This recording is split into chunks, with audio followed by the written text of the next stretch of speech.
My dear student, स्वागत है आपके अपने YouTube channel CB Wadhwa English classes पर। मैं CB वधवा फिर आपके साथ। किसी ने खूब ही कहा है, कर्म तेरे अच्छे हैं तो किस्मत तेरी दासी है। कर्म तेरे अच्छे हैं तो किस्मत तेरी दासी है। नियत तेरी अच्छी है तो घर में मथुरा काशी है। इसलिए जिस स्टूडेंट की काम अच्छा होता है, अपने काम के प्रति उसका डेडिकेशन होता है, वो स्टूडेंट हमेशा अपने सक्सेस की ओर जाते हैं। उनको कहीं भी भटकने की जरूरत नहीं है। आज के समय के अंदर यूट्यूब चैनल कहें या हम ये कहें कि मीडिया का माध्यम कहें या हम ये कहें कि इंटरनेट के इस दौर के अंदर कोई भी चीज़ इम्पॉसिबल नहीं है। If you want to achieve anything in life you can get it. तो आप इसे प्राप्त कर सकते हैं जो जिंदगी में आप प्राप्त करना चाहते हैं। तो नथिंग इज इम्पॉसिबल, कुछ भी असंभव नहीं है। तो इसलिए आप हार्ड वर्किंग कीजिए, मेहनत कीजिए और अपने कर्म अच्छे कीजिए। काम अच्छा होगा तो नेगेटिविटी आपके माइंड में नहीं आएगी। हमेशा आप पॉजिटिव फ्रेम के साथ आगे बढ़ते हुए नजर आएंगे। Yes, come to the point. जैसा कि हमने पढ़ा था ट्रांसलेशन एंड टेंस के बारे में। What is tense? पहले ट्रांसलेशन और टेंस, फिर हमने टेंस के बारे में पढ़ा कि टेंस क्या है। इसके बाद टेंस का फर्स्ट पार्ट, जैसा कि हमने 3 पार्ट्स पढ़े थे टेंस के, प्रेजेंट, पास्ट और फ्यूचर। प्रेजेंट, पास्ट और फ्यूचर 3 टेंस, उनके फिर 4 पार्ट, इंडेफिनिट, कॉन्टिन्यूअस और परफेक्ट और परफेक्ट कॉन्टिन्यूअस टेंस। यहाँ हम आज अपने पहले टेंस की शुरुआत करने जा रहे हैं, जिसका नेम क्या है? Present indefinite tense. Present indefinite tense क्या है? इसकी सबसे पहले आपको रिकॉग्नाइज का पता होना चाहिए। क्या चीज है? रिकॉग्नाइज। इसकी रिकॉग्नाइज के बारे में बात करें तो क्या है इसकी रिकॉग्नाइज? ता है, ती है, ताहू, ते है, एक्सेट्रा इत्यादि। जिस सेंटेंस के एंड में ता है, ती है, ता है, ती, ता आ जाए, वो कौन सा टेंस होता है? Present indefinite. जैसे कि वह जाता है, वह खाता है, वह पीता है, वह पतंग उड़ाता है, वे जाते हैं, वे हिसार जाते हैं, वह पत्थर लिखता है, वह दिल्ली जाता है। सब जिनके अंदर यूज लास्ट में सेंटेंस के अंत में ये चीज जिसके अंदर आ रही है वो सब क्या है? Present indefinite tense. तो आज आप एक चीज सीख गए कि प्रेजेंट इंडेफिनिट टेंस की पहचान क्या है। वाक्य के अंत में ता है, ती है, ता हूं, ते है आ जाए तो वो कौन सा टेंस होता है? Present indefinite. इसके बाद हम बात करते हैं हेल्पिंग वर्ब की। हेल्पिंग वर्ब, जिसको हम क्या कहते हैं? सहायक क्रिया। हेल्पिंग वर्ब क्या होती है? या तो वर्ब की फर्स्ट फॉर्म के साथ आपको क्या दिया होता है? एस या ईएस, और इसका हेल्पिंग वर्ब क्या होगा? डू या डज। इसके साथ कौन सी फॉर्म दी होती है? वर्ब की फर्स्ट फॉर्म। क्या दी होती है? वर्ब की फर्स्ट फॉर्म। लेकिन आपको एक चीज का ध्यान रखना है, डू और डज, डू और डज इन दोनों ही हेल्पिंग वर्ब का यूज जब भी हो हमेशा फर्स्ट फॉर्म दी होती है। लेकिन इसके अंदर या तो वो सेंटेंस क्या होगा? नेगेटिव, या वो सेंटेंस क्या होगा? इंटेरोगेटिव। क्या होगा? नेगेटिव या इंटेरोगेटिव। नेगेटिव को क्या बोलते हैं? नकारात्मक। कई स्टूडेंट इसकी ट्रांसलेशन है वो निषेधात्मक भी पढ़ते हैं। क्या पढ़ते हैं? निषेधात्मक। और इंटेरोगेटिव को क्या कहते हैं बेटा? प्रश्नवाचक। क्या कहते हैं? प्रश्नवाचक। ये सेंटेंस ये इसकी है। डू और डज का जब भी यूज होगा तो किस टाइप के सेंटेंस में? जब एंड में तो ये आए लेकिन उसके साथ या तो नेगेटिव हो या प्रश्नवाचक हो उसके साथ। इसके बाद हम तैयार करते हैं कि डू और डज इनका यूज किस किस के साथ होता है? डू और डज का, डू का यूज होता है I, we, you, they plus plural noun के साथ। प्लूरल नाउन्स के साथ हमेशा I, we, you, they plus में प्लूरल नाउन, जिसको क्या कहते हैं हम? प्लूरल को बहुवचन संज्ञाएं। बहुवचन संज्ञा, इसके साथ हमेशा इसका क्या होता है? यूज होता है। लेकिन डज का ही, शी, इट, प्लस में सिंगुलर नाउन के साथ, इसके साथ सिंगुलर नाउन के साथ। सिंगुलर नाउन क्या होती है? सिंगुलर नाउन एक वचन संज्ञा, एक वचन संज्ञा के साथ इसका यूज होता है। इस तरह से हम सीख गए कि ये इनका फर्स्ट स्टेप चल रहा है। आपको ये भी बता दें रिकॉग्नाइज को क्या कहते हैं? पहचान। हेल्पिंग वर्ब क्या होती है? सहायक क्रिया, सहायक क्रिया। और वर्ब की फर्स्ट फॉर्म के साथ एस या नेगेटिव और इंटेरोगेटिव में डू डज प्लस वर्ब की फर्स्ट फॉर्म। एक चीज का आपने हमेशा ध्यान रखना है, जब भी आप डू या डज का यूज करते हैं, किसका यूज करते हैं? डू या डज का जब भी आप यूज करोगे, ओनली वर्ब फर्स्ट का यूज होगा। केवल वर्ब की कौन सी फॉर्म का यूज होगा? वर्ब की फर्स्ट फॉर्म का। ये आपने ध्यान रखना है। डू डज जब भी लगे तो इनके साथ फर्स्ट फॉर्म अकेली आएगी, एस नहीं आएगा। इसके साथ डू या डज के साथ। अब चलते हैं हम इसका स्ट्रक्चर क्या करते हैं। यहाँ तक आपको समझ आ गया? हम फिर रिपीट कर देंगे एक बार। रिकॉग्नाइज ता है, ती है, ता हूं, ते। हेल्पिंग वर्ब सहायक क्रिया फर्स्ट फॉर्म के साथ एस सिंपल में, और डू और डज का यूज फर्स्ट फॉर्म के साथ।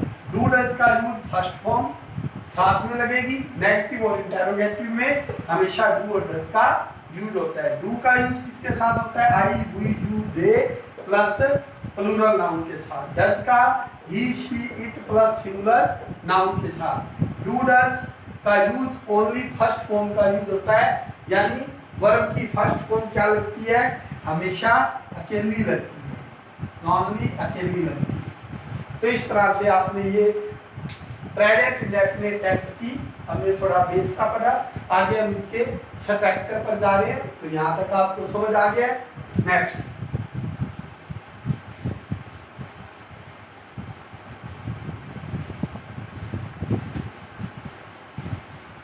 नेक्स्ट हम पढ़ने जा रहे हैं वर्ब की सिंपल सेंटेंस फॉर्मेशन।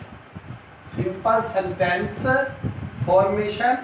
आपको ये भी बता दें, आप फॉर्मेशन की जगह वर्ड कौन सा कई बार यूज हो जाता है? पैटर्न वर्ड या स्ट्रक्चर वर्ड, या वर्ड यूज हो जाता है मेथड, या वर्ड यूज हो जाता है स्टेटमेंट। इनमें से किसी का भी यूज हो जाए तो आपने बिल्कुल भी सिंपल सेंटेंस चाहे फॉर्मेशन कह दो, चाहे पैटर्न कह दो, स्ट्रक्चर कह दो, मेथड कह दो, स्टेटमेंट कह दो, तो आपका कोई प्रॉब्लम नहीं। इनमें से किसी का भी आप नेम लिख सकते हैं यहाँ पर। तो क्या चीज है सिंपल में? फर्स्ट सब्जेक्ट प्लस वर्ब की फर्स्ट फॉर्म एस या एस प्लस में ऑब्जेक्ट। आइए हम करें इन्हें और आसान। हर चीज को आपने, मैं पहला जो टेंस आपको करवा रहा हूँ प्रेजेंट इंडेफिनिट, इसके अंदर मैं कंप्लीट लिख रहा हूँ, एब्रीविएशन कहीं यूज नहीं कर रहा, शॉर्ट फॉर्म में कहीं यूज नहीं कर रहा, प्रॉपर लिख रहा हूँ। सब्जेक्ट को क्या कहते हैं? कर्ता। वर्ब फर्स्ट फॉर्म क्या हो गई? क्रिया। और ऑब्जेक्ट को क्या कहते हैं? कर्म। क्या कहते हैं? कर्म। अब हम यहाँ पर एग्जाम्पल लिख रहे हैं। एक अनुराग पत्र लिखता है। अनुराग पत्र लिखता है। तो करने वाला कौन है? सब्जेक्ट अनुराग। अनुराग क्या वर्क करता है? काम क्या करता है? क्रिया क्या है उसकी? लिखना। लिखता है तो क्रिया पहले आएगी, पहले सब्जेक्ट बाद में क्रिया। लिखना क्या होता है? राइट्स। अनुराग राइट्स। अनुराग लिखता है, अनुराग राइट्स। अनुराग क्या चीज, काम क्या है उसका? एक पत्र लिखता है। राइट से लेटर।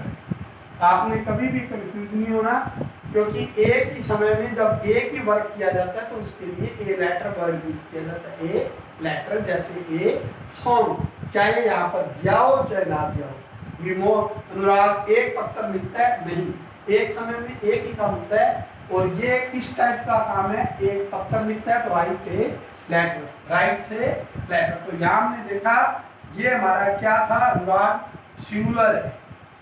अनुराग क्या है, सिंगुलर, प्लस में कौन सा पर्सन है, थर्ड पर्सन। तो इस तरह से हम यहाँ पर एक और रूल सीख गए भी अनुराग पत्र लिखता है, अनुराग राइट से लेटर। सिंगुलर मीन यदि आपका सब्जेक्ट एक वचन है, यदि आपका सब्जेक्ट क्या है, एक वचन, और प्लस में क्या है, थर्ड पर्सन, तो आपने इसके साथ क्या लगानी है, प्लस में फर्स्ट फॉर्म एस या एस। अगर इसी की जगह पर ये आ जाता कि वे पत्र लिखते हैं, वे पत्र लिखते हैं, वे पत्र लिखते हैं, अगर इस तरह से आ जाता तो क्या लिखते, दे। अब दे आप बताएंगे क्या दे सिंगुलर प्लस थर्ड पर्सन है, नहीं। दोबारा कह रहा हूं, सिंगुलर और थर्ड पर्सन। थर्ड पर्सन कौन से हैं, पहले मैं बता भी जाऊं, he, she, it, they, their, them, third person.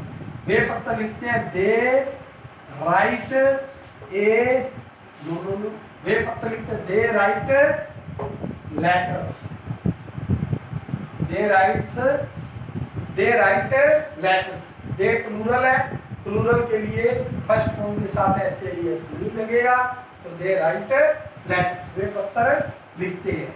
तो इस तरह से सिंगुलर में आपने यूज करने। और इसी के बाद नेक्स्ट चलते हैं हम, थोड़ा सा सिंपल सेंटेंस था, इसके बाद कौन से सेंटेंस को यूज करेंगे एग्जाम्पल में। यहाँ पर हम सिर्फ चेंज करेंगे, सिंपल के बाद किसका यूज करेंगे, नेगेटिव सेंटेंस फॉर्मेशन। नेगेटिव जिसको कहते हैं निषेधात्मक, या हम यूं कहें नकारात्मक। बात एक है, पहले सब्जेक्ट, फिर हेल्पिंग वर्ब, फिर वर्ब की फर्स्ट फॉर्म, फिर क्या लगाएंगे, ऑब्जेक्ट। एग्जाम्पल वही ले लेते हैं हम, अनुराग पत्र नहीं लिखता है, अनुराग पत्र नहीं लिखता है। तो हम क्या लिखेंगे यहाँ पर, सब्जेक्ट पहले अनुराग, हेल्पिंग वर्ब क्या है, नहीं लिखता है, सिंगुलर है, सिंगुलर के लिए क्या लगाएंगे, does not, Anurag does not. फिर फर्स्ट फॉर्म अकेली आती है, डू डज के आने पर, write a letter, Anurag does not write a letter. एक सेंटेंस हम और एग्जांपल लेते हैं, इंटरोगेटिव सेंटेंस फॉर्मेशन। इस सेंटेंस की बनावट को हम देखेंगे कैसे बनती है। इंटरोगेटिव सेंटेंस स्ट्रक्चर या फॉर्मेशन। इंटरोगेटिव में पहले क्या लगता है, हेल्पिंग वर्ब। हेल्पिंग वर्ब मतलब डू और डज का यूज पहले, बाद में क्या होता है, सब्जेक्ट, फिर वर्ब की फर्स्ट फॉर्म, फिर क्या लगेगा, ऑब्जेक्ट, एंड में क्या लगेगा, क्वेश्चन मार्क। एग्जाम्पल, क्या अनुराग पत्र, क्या अनुराग पत्र लिखता है, साइन ऑफ इंटरोगेटिव। क्या अनुराग पत्र लिखता है, हेल्पिंग वर्ब पहले, अनुराग सिंगुलर है, सिंगुलर के लिए पहले क्या लगा देंगे, does. Does Anurag write a letter, does Anurag write a. Helping verb को पहले कर दिया, सब्जेक्ट को हमने बाद में लिख दिया। हेल्पिंग वर्ब को पहले, बाद में सब्जेक्ट, हमेशा फर्स्ट फॉर्म, और ए लेटर क्या आ गया हमारा, ऑब्जेक्ट, और एंड में क्या है, क्वेश्चन मार्क, इंटरोगेटिव। इस तरह से आप इस स्ट्रक्चर को भी समझेंगे। आपको ऐसा नहीं है, हर टेंस के बाद नेक्स्ट वीडियो जो होगी आपको उसके अंदर नियर अबाउट 20 के आसपास आपको प्रैक्टिस करवाई जाएगी सेंटेंस की। तो नेक्स्ट चलते हैं।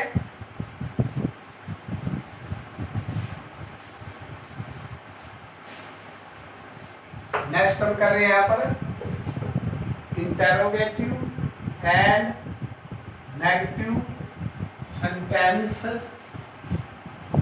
फॉर्मेशन। पहले किसका यूज करना है आपने, हेल्पिंग वर्ब का, आफ्टर दिस सब्जेक्ट, फिर नोट का, फिर वर्ब की फर्स्ट फॉर्म, फिर ऑब्जेक्ट का, फिर एंड में क्वेश्चन मार्क। अब यहाँ पर हम एग्जाम्पल लिखेंगे। क्या अनुराग पत्र नहीं लिखता है? क्या अनुराग पत्र नहीं लिखता है? हेल्पिंग और डूडल्स का पहले यूज करेंगे। Does Anurag not write a letter? पहले हेल्पिंग वर्ब डूडल्स, बाद में सब्जेक्ट नॉट, वर्ब की फर्स्ट फॉर्म, और यहाँ पर ए लेटर क्या आ गया? ऑब्जेक्ट। इस तरह से हमारा ये कंप्लीट हुआ। हर टेंस के अंदर आपको 4 सेंटेंस देंगे, simple, negative, interrogative, interrogative and negative. After this जैसे हम एक टेंस को कंप्लीट करेंगे, उस टेंस के 20 सेंटेंस आपको नेक्स्ट लेक्चर के अंदर प्रैक्टिस के लिए देंगे। इस तरह से आपने इसको बड़े अच्छे ढंग से, मेरी कोशिश रहती है कि कोई भी काम है वो दोबारा करना बहुत मुश्किल है, इसलिए हर तरह से मेथड यूज किया जाता है कि आप अच्छे से सीखें और अपने चैनल को सब्सक्राइब करें, CB वधवा इंग्लिश क्लासेस को, और कंटिन्यू टेंस के टॉपिक का एंजॉय करें।